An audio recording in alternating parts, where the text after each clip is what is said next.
Yeah, Nicole had grown up in Sandpoint, so we got married here, visited here a lot, and had an affinity for the area. She had lots of friends from school that lived here at the time. And when one time we were here, I think it was probably summer of 1999, and we were down at the city beach with some friends, just kind of walking around, and the kids were real young. And I saw some, I think they were skaters hanging out. They were maybe 18 to 20-year-olds, maybe out of school. But I was a youth pastor at the time, and I just had a heart for young people. And I just remember seeing them and thinking, man, I wonder if anybody's reaching guys like that, kids like that. Like, is anybody doing anything for them? And man, I swore I heard somebody say, well, why don't you? And it was so loud, so obvious that I actually turned to Nicole and our friends and I said, what? And they were like, oh, we didn't say anything. And I was like, oh no, I think I know who said that. What's that mean? And that to me was the beginning of an idea of maybe there's an opportunity for us to come to Sandpoint and create a church for people who, at the time, we just thought maybe didn't have a church to call home. People that maybe didn't believe that church was for them, that God was farther away than they ever imagined. And we wanted to help them discover he was closer than they thought he was. I'm not sure we ever really had dreams. I'd love to say we had greater dreams than that, but that might be the beginning thought, was we just had a heart for our peers that were raising kids and wanted to create a safe space for them to discover a relationship with Christ. We actually attended my high school 10-year reunion right before we moved here. And it was exciting to tell them, hey, we're moving here and we're going to start a church. And I just remember some of my friends being like, oh my word, you're going to be my pastor. And they'd never been to church before. And I'm like, girl, that's going to be great. Yeah. A lot of it began before we got here. There were countless people who believed in us and believed, sorry, just believed in that. And the possibility of what Cedar Hills could become. And gosh, people, they wrote checks for 3 years and supported us in those first years. Most of them did not live in Sandpoint. They're from other areas. And so that was really the beginning of it, was like, there's more than just us that believe in this. And so that was the beginning, was people who faithfully gave. And then we began to meet people in town who committed their hearts to it and began to faithfully serve and pray and give.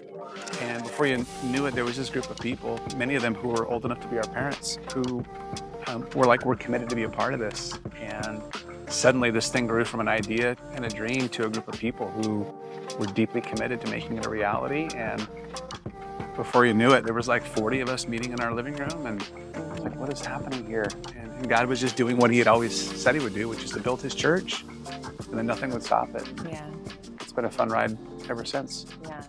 I kept a journal through this whole process, and I just pulled it out the other day to look back on it. And it was so cool to see some of the things that God did. Like, I think your mom and dad's church in Susanville, they were the first church to say, we're going to commit to giving you $100 a month. And that was our very first, like, It was a lot of money. pledge. Yeah, Like, we were we're stoked. doing this. We sold our house, and you had like a church planning binder, church starting binder before like Google Docs and anything was on the computer. It was exciting just to have this sense that, yeah, it's one of those seasons of our life where we look back and for us, it was a step of faith. We had no idea if it was going to work, but we were fully committed to giving our best. And we saw the vision and mission of this church, and then invited people to kind of pray about what area they might see themselves serving. And then I think we broke up into groups into our house. Like, some people were meeting in our bedroom and our kitchen and living room to talk about like kids ministries and music and what else? I don't know. Yeah, like our guest service hospitality team. And from there, people were like, yeah, we're in. And that was kind of neat to just see people jump in and say, yeah, I want to be a part of this church. And after a few weeks, it was like a few more people were coming, and then our stairway was kind of filling up with people, and it was cool. And then we were like, I guess we should start looking for a building.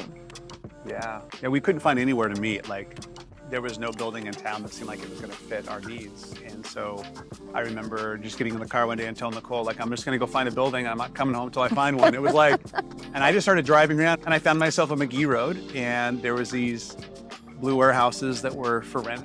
Before you knew it, our team was out there and we looked at it and signed a lease. We didn't have any money to pay the lease, but we signed it and began to remodel. As bills came in, like God just provided money and people began to give. And before you knew it, like we had shaped a little lobby and a little auditorium and a couple of bathrooms. But that was really it. And from the beginning, there was this culture of like, we want to be a church that just does things a little bit different. And we want to be a space for people who don't have a church. There's a lot of incredible churches in town. There were back then, there still are today. And we pray that we're considered to be one of those. But we just felt like there was space for a church that would reach people who felt sidelined.